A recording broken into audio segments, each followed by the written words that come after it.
us in the discourses of Hong Kong's long history. Now, this particular chapter is Unfamiliar Voices from the Other, exploring forms of otherness in the media discourses of China and Hong Kong. Now, the reason why I'm quoting from this is because this has happened almost everywhere. There's a creation of an other. We are we, and everybody else is the other. So this is this gentleman's way, this writer's way of going into it, and I thought it was quite interesting what he was saying. So here we go.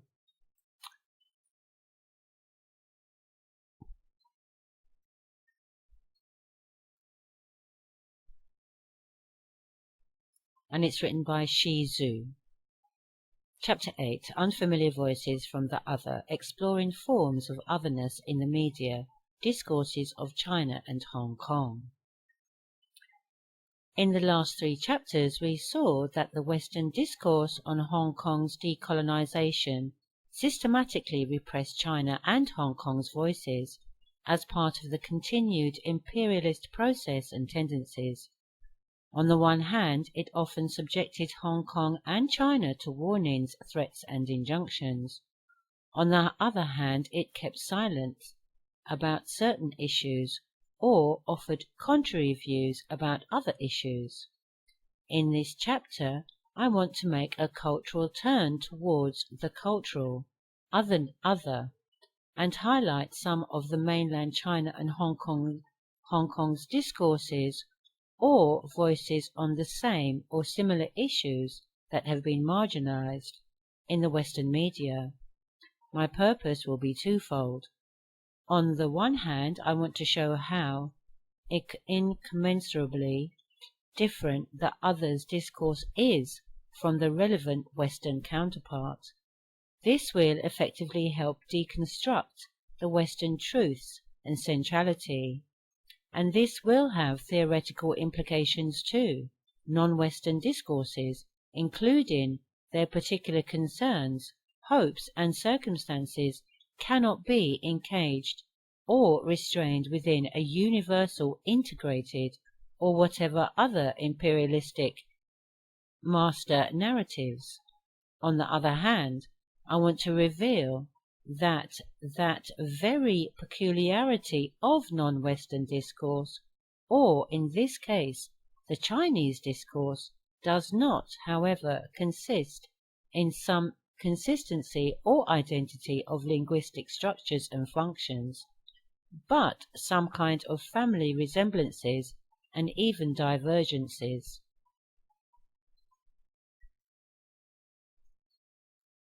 Such discourse of difference cannot, in my view, be understood merely from a nationalistic point of view.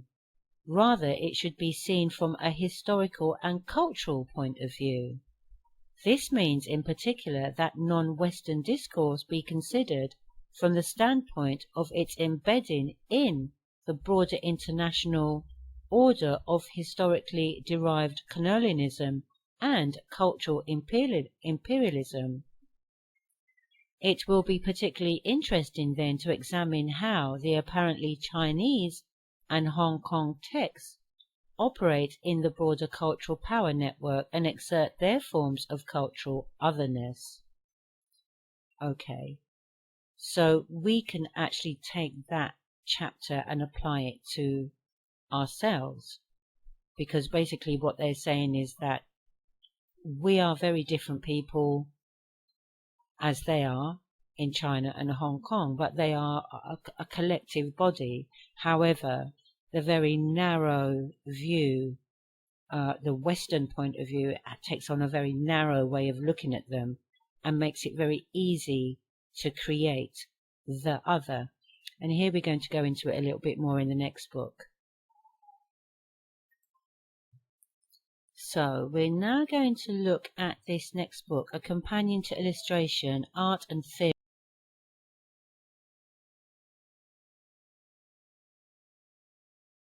One of the things I wanted to actually look at while we were looking at the creation of the other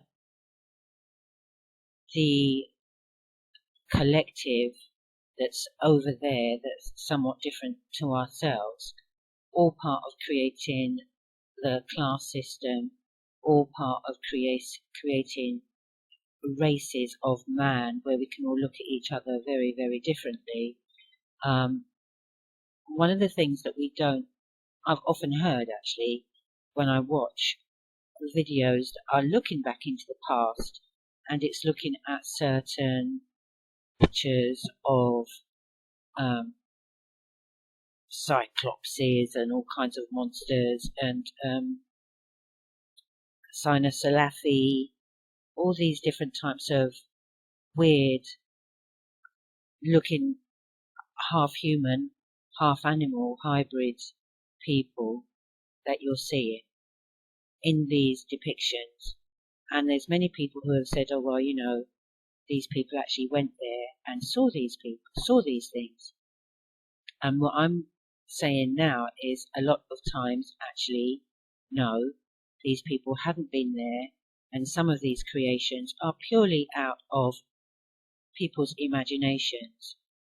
And this is the thing, today we have movies, we have mobile phones, so I think a lot of our imagination and our creativity is taken away from us, whereas before it was perhaps given to us in folklore, given to us in tales, given to us in what we would know in today's language as fairy stories, books, that type of thing.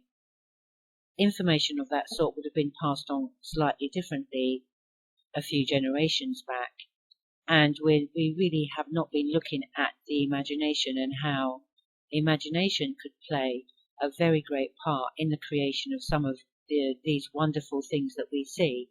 Because as we see, America went from being this strange kind of mystical place to being a place full of savages and beasts and cannibals,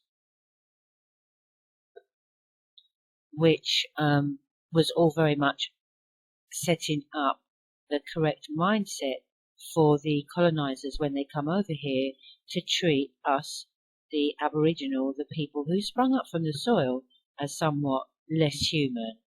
Okay, so we're going to have a quick look at passive and active imagination, two sides of the coin, still looking at illustration and in arts as a companion to illustration, art and theory. So imagination, which has generally been treated as a human faculty, is a concept with a significant and complex history. While it is difficult to reduce to a common denominator the multitude of theories that have emerged, especially in the post-Kantian era, there are, nevertheless, according to Carl Homan, 1970, page 275, 4 general provisions concerning the imagination have been significant across the board. Imagination has generally been classified as a kind of representation and is usually regarded as a visual representative power. Kant called it the faculty for representing an object even without its presence. Second, imagination is closely related to remembering and memory, and frequently forms the transition between sensibility and understanding or reason.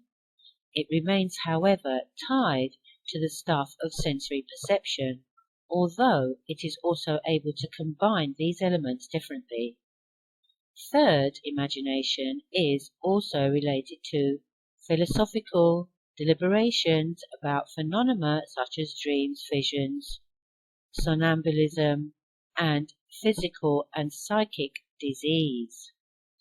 Fourth, almost the entire tradition of anthropology and psychology of the era has emphasized the significance of the imagination for art, especially for poetry. So we can see here that they've basically looked at imagination and as the system that we're in does, it compartmentalizes everything. So you can see that it's got 4 different types of imagination, So you've got the imagination that comes with tradition, anthropology, and psychology of the collective or the individual. You've got the phenomena, as I was saying, such as your dreams, your visions, your folklore, any kind of psychic diseases that might be going on with you. I'm going to have to look up what somnambulism means, because I truly don't know. And remembering and memory. And again, often when we get new information, we can often go back to old information that we have in order to connect dots and make that new information make sense, conceptualize it so we can actually understand it. And then they had the first one, which was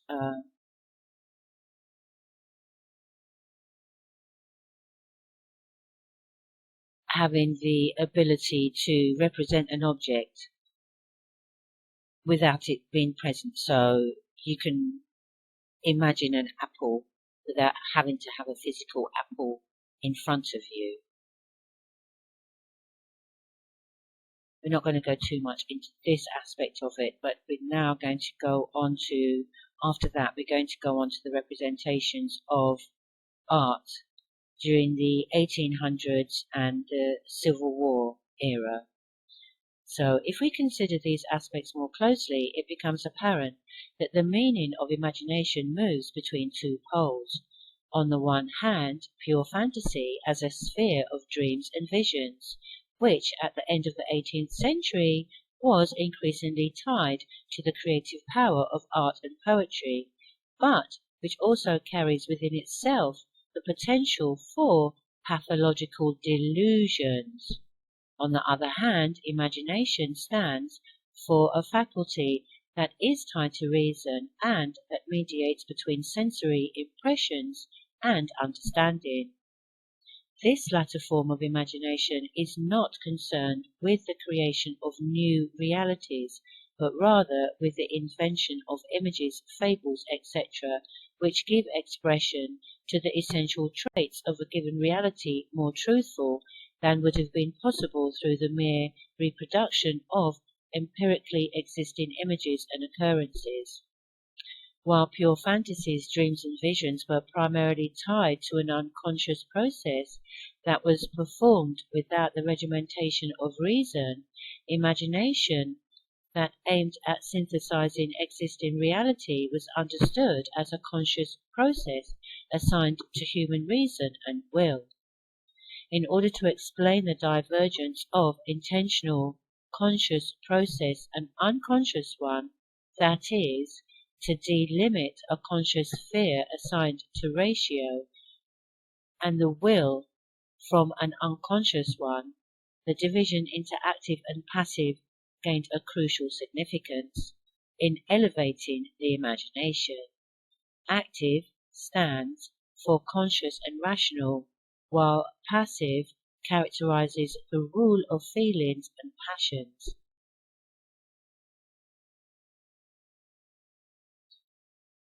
Given that imagination was not used uniformly, but was rather a dual concept, another level emerges in the aforementioned question about the grounds for the change in its meaning at the turn of the 19th century. Art and science not only decided for or against the use of imagination, but simultaneously also had to position themselves in regard to the two poles of active and passive, united in the concept of imagination. This is a huge book. So I think we can round it off with this little section here, which is actually about Cicero. And it's quite interesting that you see that around the 16th century we see this change, which also I point out when we start looking at things like social engineering. And it's around the 16th century that we sort of get this rise of the sciences. We also get the rise of evolution, scientific racism.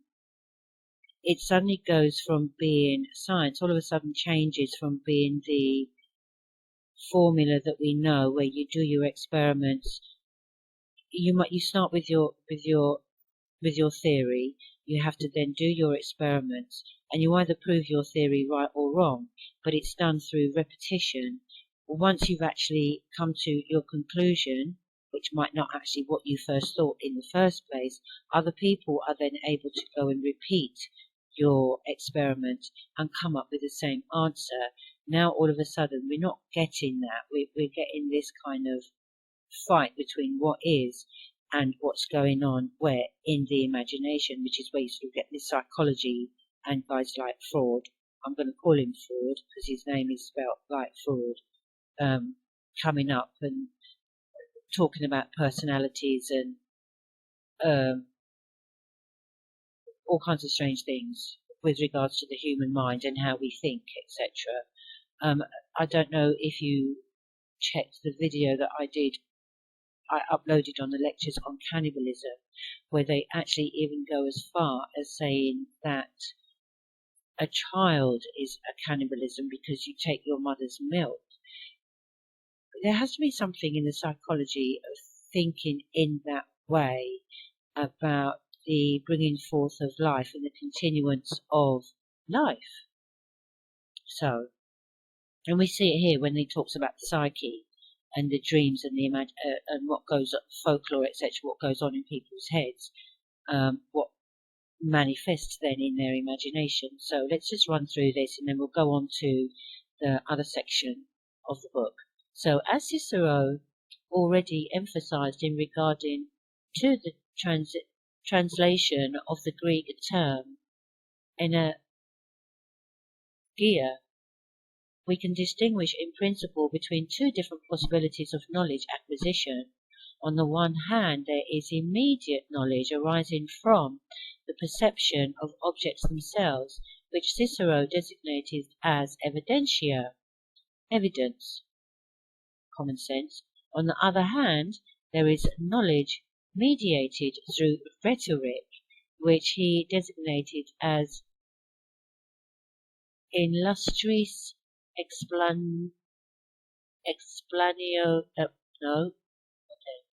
illustris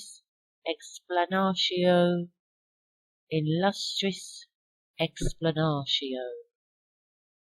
That's where luster comes in, or lucre. Is used when the cognitive object is inaccessible to perception and our concern is the production of evidence. Evidentia is illuminating on its own, since the object is knowledge is immediately visible to us and thus requires no further mediation. Illustris explanatio, in contrast, is dependent on the mediating function of the imagination in order to create the impression of an immediate perception and thereby evidence. And we tend to find that a lot with the sciences today, that there is a lot of rhetoric and not a lot of evidence, as we find with a lot of things when we start scratching a little bit deeper. A lot of talk, but not a lot of actual factual evidence. So this is just a very wordy way of saying what I just said. Here we go. If we consider the change in the significance of the imagination, and with it illustrations, in the sciences, from this perspective, we find that the imagination and the associated concept of illustration were granted an epistemic significance, especially when the cognitive interest of science was directed at something removed from the immediate perception, as was the case in the 18th century. How it forms our world and our thinking. Contemporary illustration practice is ubiquitous. It is utilized in communication media, consistently influences and contributes to contemporary culture worldwide, and is firmly rooted in global multinational societies. The National Museum of Illustration in Rhode Island, USA, describes illustration artifacts as a reservoir of our social and cultural history. in which illustrators combine personal expression with pictorial representation in order to convey ideas.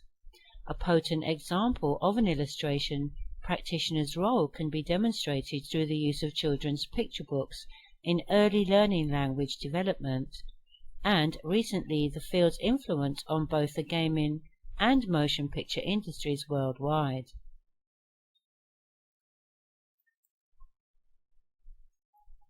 In their book Talking Pictures, editors Victor Watson and Morag Stiles, 1996, discuss the readerly gap, or imaginative space, that lies somewhere between the words and pictures in a picture book.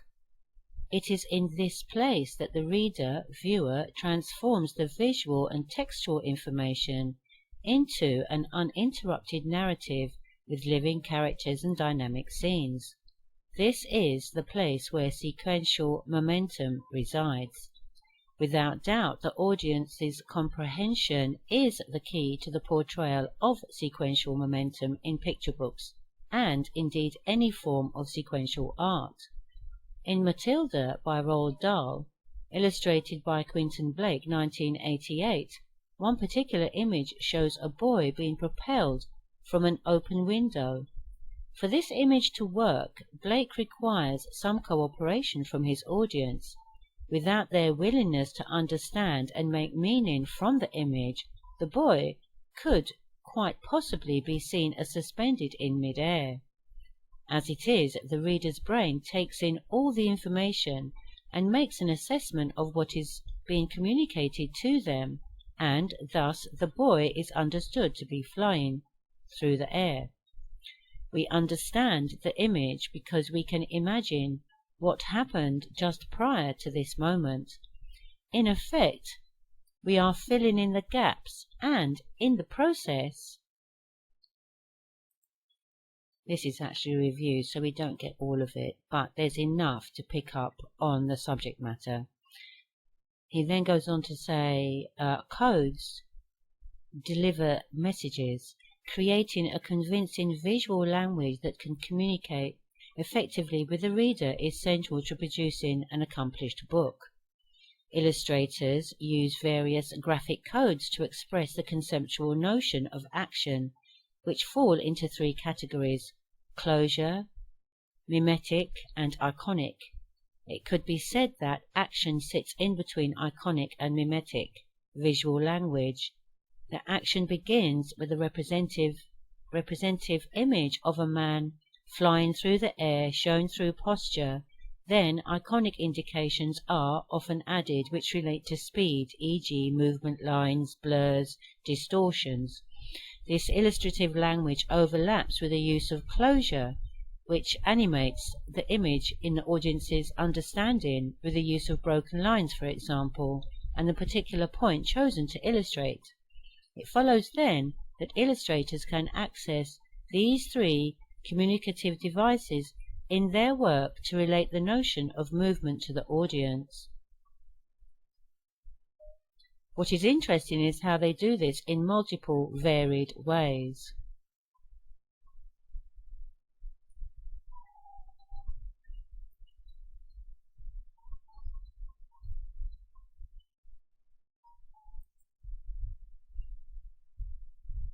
By the early to mid-20th century, illustrators had gained unprecedented popularity and exposure through new forms of mass communication, print publishing. Illustration was recognized and referred to as a distinct mode of practice, servicing advertising and publishing enterprises with pictures, accommodating written language as type, and utilizing professional business practices such as the project brief. Mail 2014, Zegan 2005. Illustrators became highly regarded, for example, Norman Rockwell, J.C. Leyendecker, Jesse Wilcox Smith, and Charles Dana Gibson enjoyed lucrative celebrity, producing pictures for premier publications throughout Europe and the United States until the invention of desktop publishing in 1980s. According to Wigan 2008, Schwast and Heller 2008, and Zegan 2005, contemporary illustration is a field and discipline positioned ambiguously between art and design, whose practice and expertise are often misinterpreted and misunderstood by the public, arts and design practitioners, education institutions, and professional associations. Illustration practitioners oscillate between visual art and visual communication design, developing pictures for broad industry application, and are often referred to as artists, designers, visionaries, animators, authors, inventors, journalists, and engineers.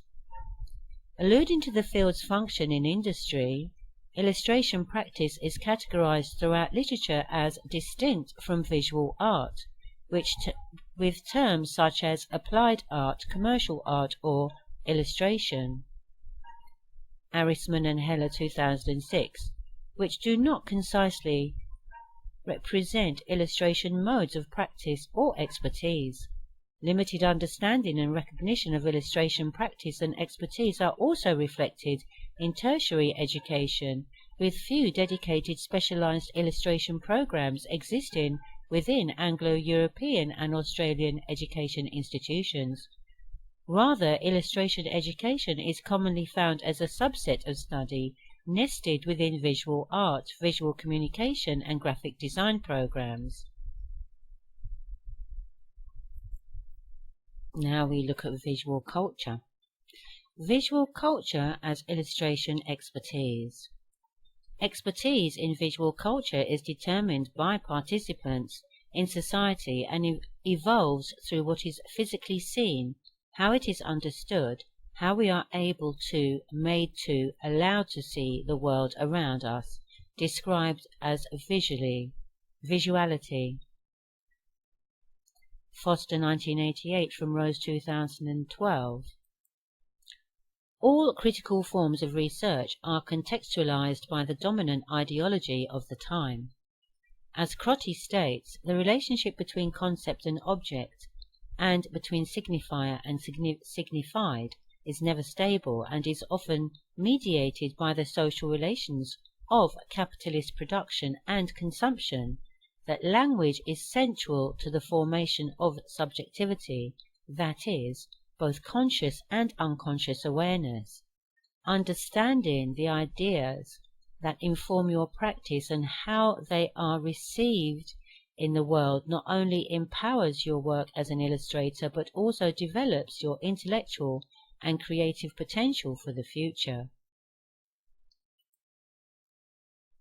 And now we get into the crux of it: race, perception, and responsibility in illustration, by Robin Phillips Pendleton.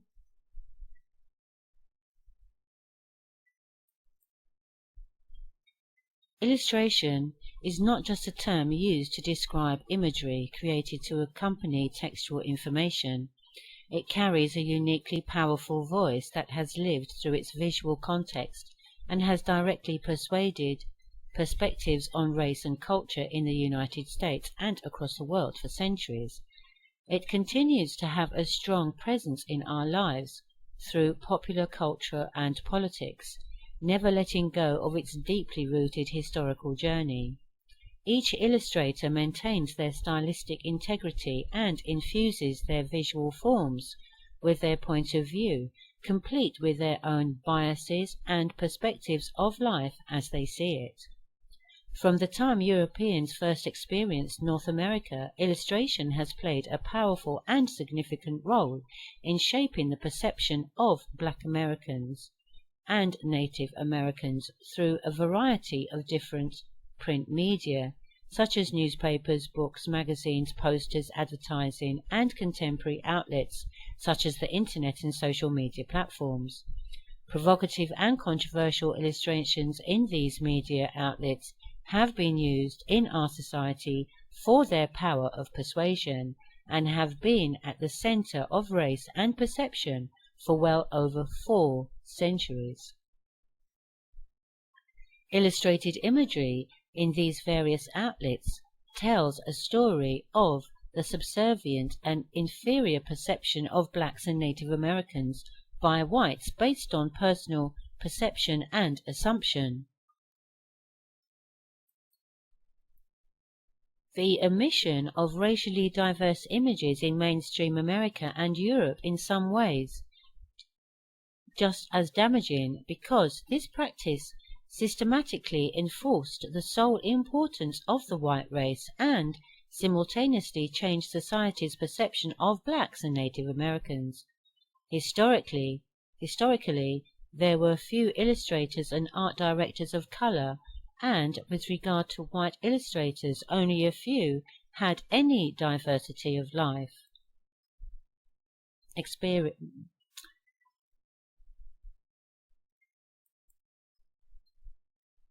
Historically, there were few illustrators and art directors of color, and with regard to white illustrators, only a few had diversity of life experience, which would have helped provide them with the point of view needed to anticipate the perception of an audience.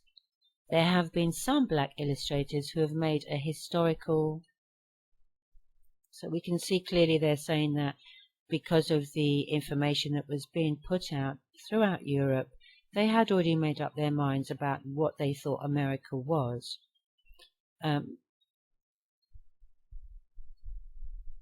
Before they even knew for sure that these people didn't live off Asia, so they had no idea where America was even. Communication through text and illustration image progressed in the 19th century and was bound to advancements made in the printing processes, from copperplate etchings and woodcuts to offset printing. Widespread ideas of race accompanied the 19th century and was bound to advancements made in the printing processes, from copperplate etchings and woodcuts to offset printing. Widespread ideas of race accompanied these printing advancements, though much more diverse print media, as seen in an engraving from Frederick Brockhaus, Iconographic Encyclopedia of Science, Literature and Art, which gives us a visual idea of scenes of the Brazilian slave trade. Brazil was the largest importer of slaves and abolished slavery after the United States. The steam-driven press was invented in 1830, and with it the expansion of the postal system's circuit that helped increase the production and circulation of newspapers, while also reducing the price. Frank Leslie's Illustrated Newspaper and Harper's Weekly are two of the major illustrated newspapers that brought pictures of important people and news events to a wide range of American readers. The illustrated papers were the most popular and cheapest way to provide images to mass audiences before the half-tone process was perfected in the early 1890s. Illustration was the important vehicle for storytelling and delivering ideas to the public well beyond photography. Photographs could not render reality due to their finite temporal and visual boundaries. Illustrated imagery could deliver the continuous unfolding of actual time, unlike photographs that actually represent reality in a single moment in time. During the 19th century, photographic equipment and the chemicals used during the time were cumbersome and did not travel well, and action photography was out of the realm of possibilities. Depending on the illustrator and editor, the news illustrations were subject to peculiar points of views in the interpretation of events. Sometimes no one at the newspaper actually witnessed a particular scene, but created their version of the truth through imagined illustrations. Leading Native American scholar John Coward argues the illustrators, artists, and editors at Leslie's were not simply illustrating the racial realities of the day, but creating images and shaping stories to create or recreate a popular form of American racial ideology. In the 19th century, editors, illustrators, and artists worked together through the editorial process to construct clear and visual differences between whites and Native Americans to successfully keep Indians from being equal to whites. As with blacks, the image of the American Indian, who are the blacks, was invented and visually created into a character white society wrapped their disdain and their fears around, based on fiction.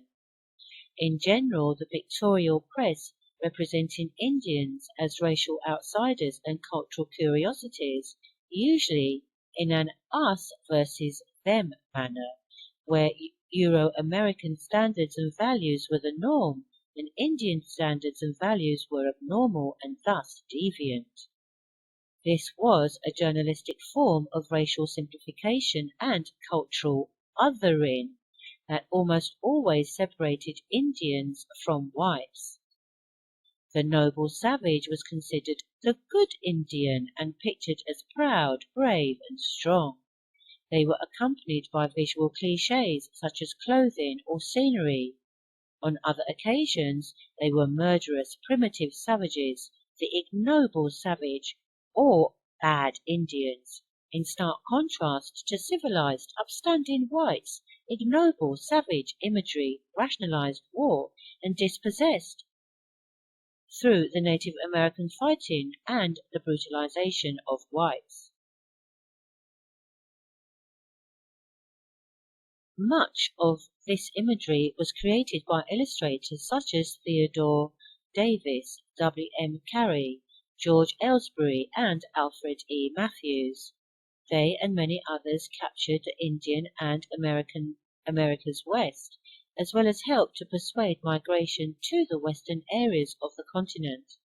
In addition to these accomplishments, an illustrator such as Davis in particular was instrumental in simultaneously meeting the needs of his editor at Harper's Weekly and Harper's Monthly, and those of readers all over America, with his sensational images of war generals and their armies fighting off Indian barbarians. Coward describes Davis's illustrations as immediate and emotional, vivid in ways that written journalism was not. Davis's illustrations were part of a popular and highly effective visual process that created and sustained a host of culturally useful but biased and highly inflammatory ideas about Indians and Indian life, ideas that remain in the public discourse about American Indians to this day.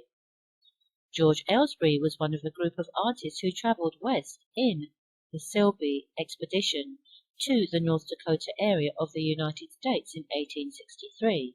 He created Indian illustrations for Frank Leslie's illustrated newspaper, joined the Union Army, and while working in the South during the Civil War created illustrations for Harper's Weekly.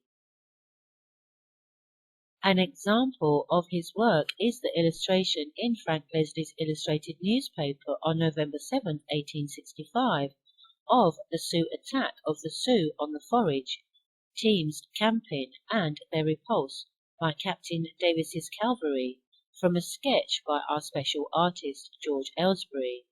Frank Leslie's illustrated newspaper, 1865, page 104. The image was typical of the Indian battles captured by illustrators of the time. This illustration exhibits a battle full of energy and of the moment, suspenseful action. The descriptive words "forage teams camping" in the caption suggest the group of wagons were surprised by the Indians and put down by the cavalry. Coward states, pictures of battles and skirmishes between the Indians and the army were among the most dramatic and significant Indian illustrations in the pictorial press era. Many of them were embellished to be in the moment, with plenty of action to keep the readers of these illustrated papers riveted by the news coming out of the western part of America. Rarely were any of these illustrations on the scene, but such illustrations were powerful evidentiary imagery for the need to extend civilization across the continent.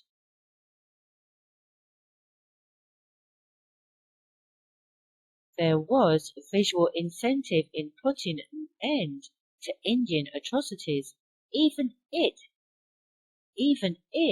it meant the extermination of some tribes. So this is why I'm concentrating so much on the information that was being put out, because when we consider where we are today, it's important to look back to see what was happening then, because it's no different. We see it today, where you have hip-hop videos showing us in the worst types of behaviour, beating each other up, just doing all kinds of terrible things, so they can still say, oh look, these guys are savages, and still portray this image that it's okay to do whatever they want, gun us down on the street, beat us up, whatever.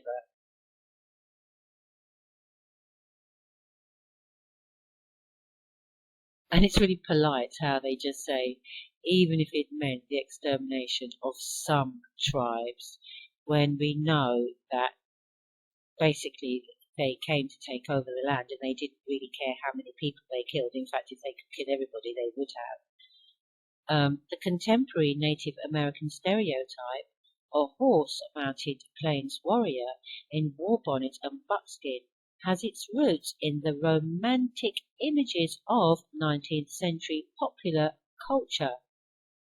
But the idea that shaped this familiar figure was created in the European imagination centuries earlier, when old ideas about the nature of the world interacted with the wonder and speculation surrounding America and its barbarous inhabitants. Another illustration by Aylesbury in Leslie's 1863 was the image of Sioux warriors dancing the scalp dance. I'm going to have to try and find these pictures, these images, illustrations. These figures in the image are created to look menacing and savage, very different than the normal European whites. The feather headpiece and buckskin are evident, as are the cliches of teepees and drums.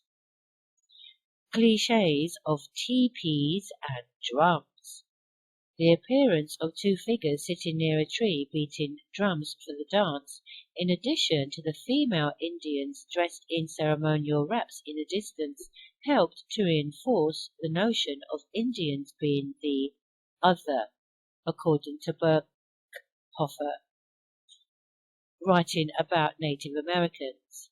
They were and are real, but the Indian as a white invention and still remains largely a white image, if not a stereotype.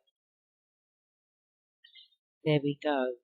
So we're seeing that the Indian in the war bonnet, dancing around a tree with his drum, is fake. It's a white invention and still remains largely a white image, what a stereotypical image, romanticized image. Wow. Let's go a bit deeper.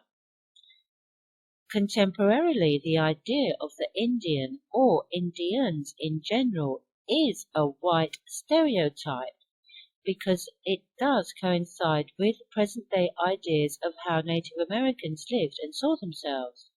The first residents of the Americas were, by modern estimates, divided into at least 2,000 cultures, and more societies practiced a multiplicity of customs and lifestyles. I'm just going to read that again. Contemporarily, the idea of the Indian or Indians in general is a white stereotype, because it does coincide with present-day ideas of how Native Americans lived and saw themselves. The first residents of the Americas were, by modern estimates, divided into at least 2,000 cultures and more societies. We practiced a multiplicity of customs and a multiplicity of lifestyles.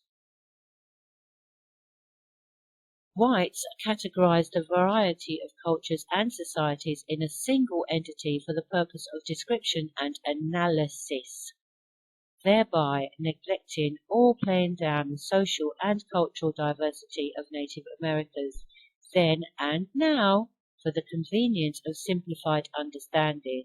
And this is why I actually put up that first article by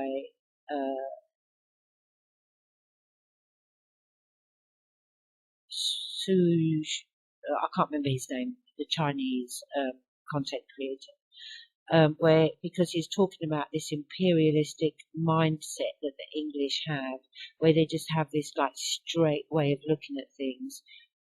But you'll tend to find that Aboriginal people, original people, or Tolkien people don't think like that. We just don't.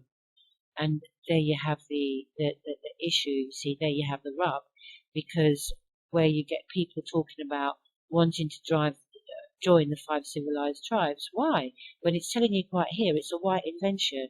And then when you study and look closer, you find out yes, they are a white invention, clearly put there to stop us from claiming who we are.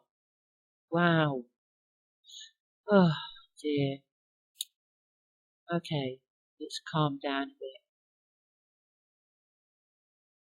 By the late 19th century, Indians had been largely removed from Ohio, Indiana, Illinois, and southern Michigan, or so they say. Some were on reservations in northern Michigan, Minnesota, and Wisconsin, where they were entitled by treaty to economic assistance. Ignoble, savage illustrations of Indians were used as reasoning for this removal. Reservation Indians were portrayed in popular art as depraved, lazy, incompetent, and immoral. This practice of using illustrations to promote and foster fear in whites was very similar to imagery that appeared after the Nat Turner slave rebellion in print media, such as the press, and in pamphlets for sale. I'm not going to go into the Nat Turner story, because I think if anybody, really wants to know about the real Nat Turner story, I suggest you take a look at Dane Calloway's video that he's done on it, actually. But I think we can leave that bit out, because we're all quite familiar with, well, it's 3 sentences. Let's just quickly run through it. Leave some space on.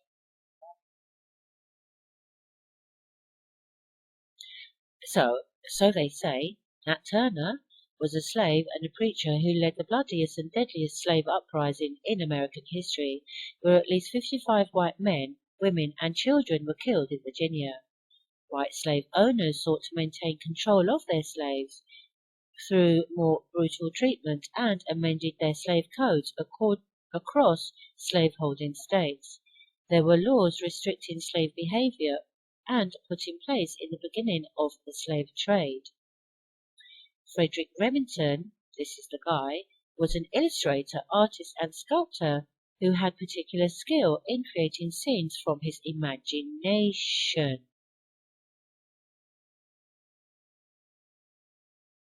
Now, while you're going to be sort of looking at this and listening to me read and have the occasional rant, we're actually going to be looking at some of his illustrations, and hopefully some of the illustrations from some of the other artists that we have seen. And you'll also be seeing some of the illustrations that came out of this one. The illustrations I got was actually out of a Harper's Monthly around the 1800s at the time, so you'll be able to see the type of imagery that was out there, not only in the Americas, but on a worldwide scale as well. Because I'm sure if you had the money, you could get these journals posted to you. So let's get back to Frederick Remington. He worked for Harper's Weekly in the late 1800s. He began his career using a camera and sketchbook and sought to work on assignments in the West in places such as Montana, Kansas, and Arizona. Observation coupled with imagination helped him develop a style depicting cowboys, soldiers, and Indians in action scenes that fed the Harper's Weekly readers' appetite for exciting, adventurous imagery of America's West. Coward contends this made him the most famous artist of the American West. His imagery was driven by his deep belief in social Darwinism. Let's just read that again.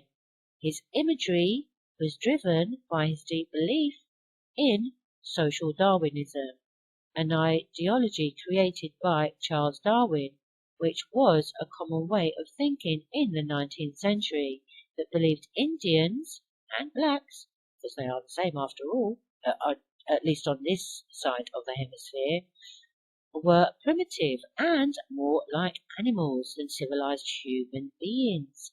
They were to be dominated or even exterminated by whites, the stronger race, but worthy of study as mysterious and very different people. Oh, let's just pause for a while. I really try not to rant when I'm reading these, but sometimes when you pick up the information, you can't help getting a little bit animated, to say the least. Remington used Western props, models, and artifacts from his travels to the West to produce illustrations, paintings, and drawings in his Manhattan, New York apartment. Let's just go over that one again. Remington used Western props, models, and artifacts from his travels to the West to produce illustrations, paintings, and drawings in his Manhattan, New York apartment. Now, he was using Western props, models, and artifacts. Now, did those artifacts come from? Where did those artifacts come from? Let's just leave it at that. Most of his famous illustrations of Indians came from his expansive imagination. He achieved his greatest success with these images because the scenes were highly exciting and symbolic, and were considered the truth by the public. Although modern artists and writers assume their own imagery to be more in line with reality than that of their predecessors, they employ the imagery created by illustrators on those Western expeditions for much of the same reason, and often with the same results as those persons of the past they so often scorn as uninformed, fanciful, or hypocritical. Due to this long-standing practice, images of the good and bad Indian are prevalent and consistent with no variations or change since the era of Columbus.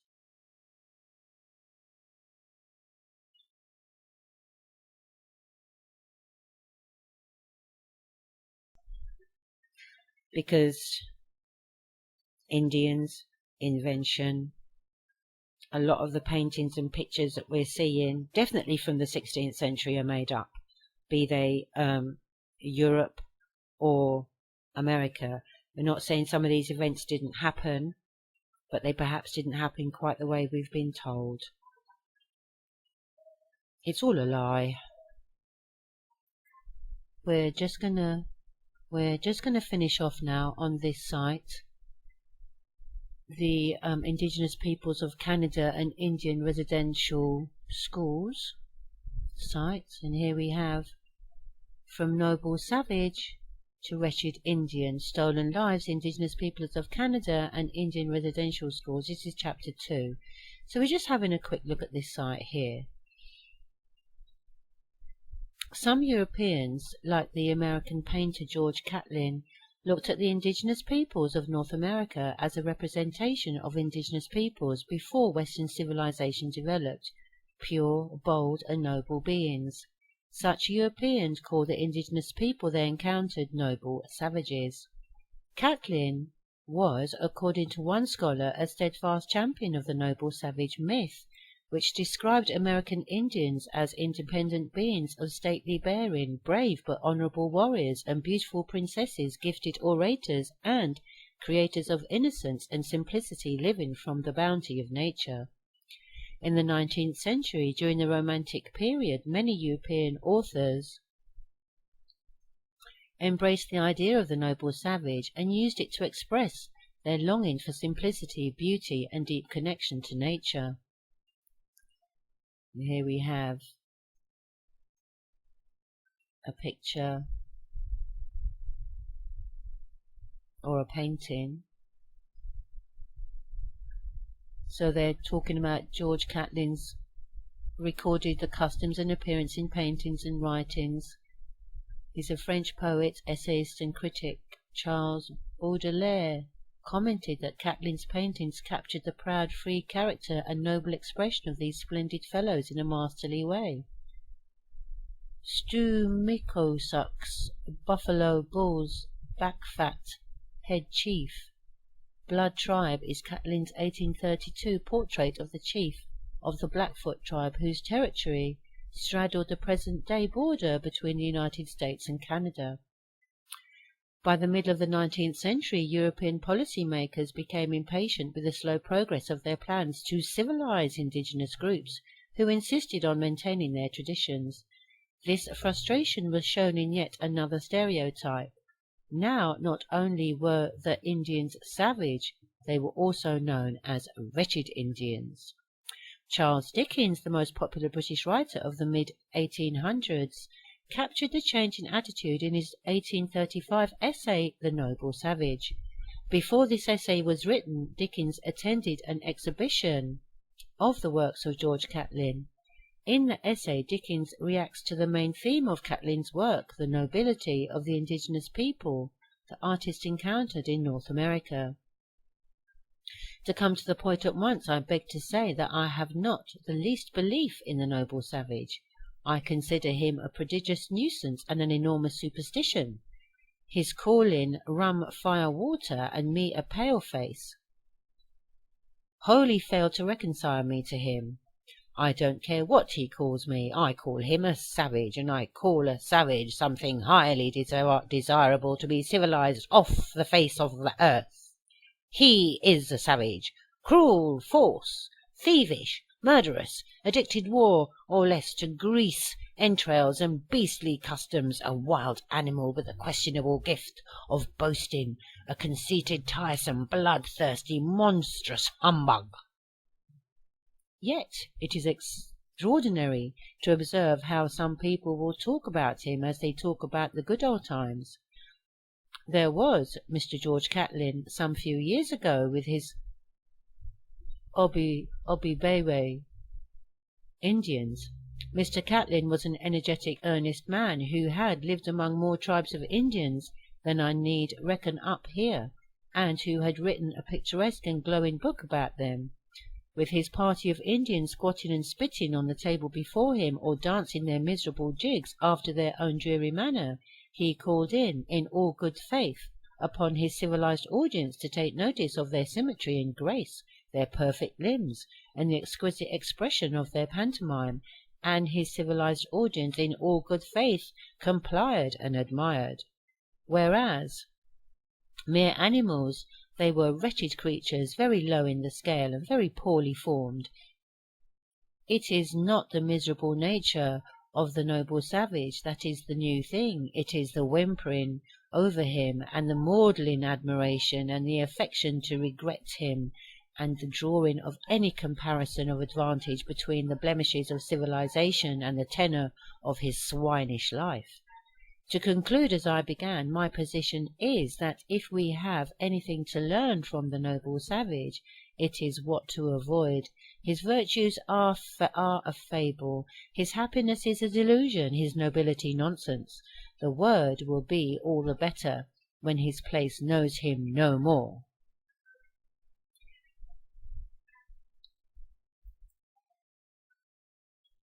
I think we can leave it off at this point, because truly